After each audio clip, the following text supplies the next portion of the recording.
Assalamualaikum warahmatullahi wabarakatuh. Nama saya Syifa Pratiwi Ariyanti dari kelompok 12, kelas TI 3704. Di sini saya akan menjelaskan tentang diagram konteks data. Pertama-tama, eh, terdapat dua stakeholder, yaitu mahasiswa dan dosen wali. Dan ada IGADIS sebagai portal dari BPAD. Pertama yang dilakukan adalah mahasiswa menginput kuesioner ke IGADIS.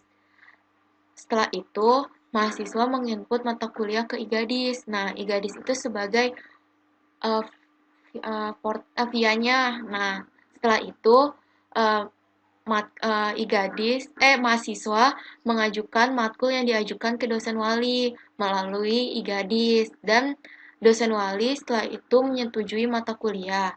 Setelah menyetujui mata kuliah melalui IGADIS, mahasiswa dapat mencetak KSM. Sekian dari saya. Selanjutnya akan dijelaskan oleh Putria Diakanza. Yes, Assalamualaikum warahmatullahi wabarakatuh. Nama saya Putri Dia Kanza. Saya sekelompok sama Syifa Pratiwi Ariyanti. Saya akan melanjutkan penjelasan pada diagram level 1. Nah, pada diagram level 1 ini masih ada dua stakeholder, yaitu mahasiswa dan dosen wali. Nah, di sini ada dua proses, yaitu kelola data kuesioner dan kelola data matkul atau mata kuliah.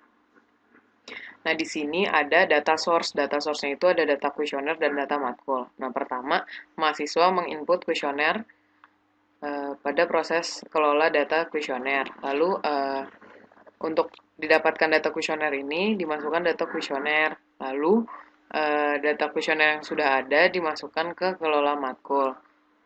Dimasukkan ke proses kelola matkul. Nah, mahasiswa itu sendiri menginput mata kuliah.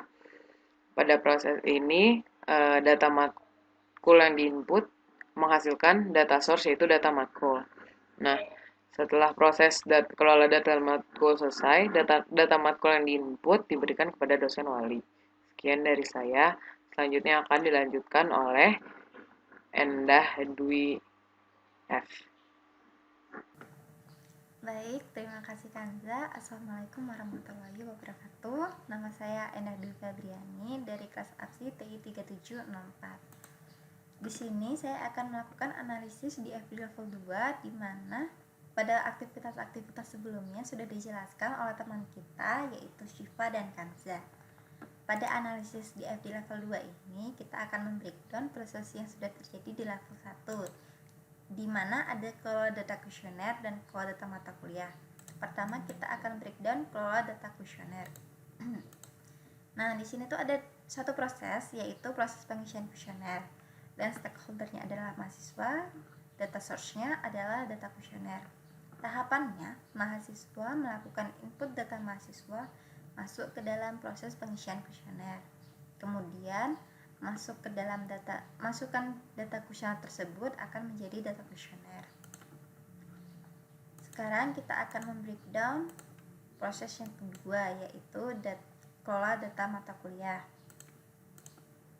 Di sini ada 3 proses, yaitu proses input matkul, proses pengecekan matkul, dan proses cetak KSM. 2 stakeholder di mana ada mahasiswa dan dosen wali.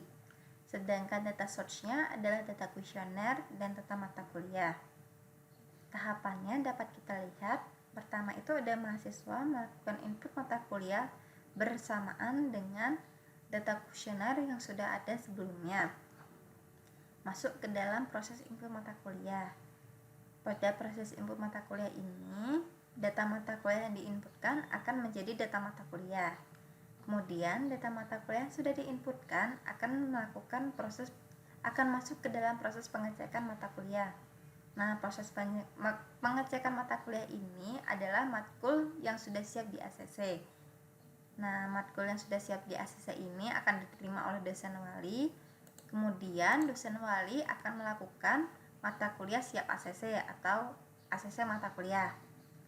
Setelah ACC mata kuliah, proses yang terakhir adalah proses cetak KSM.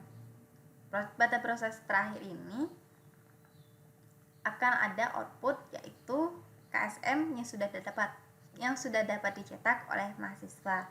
Itu adalah proses yang dapat dilakukan pada web e-Gadis yang sudah kita buat.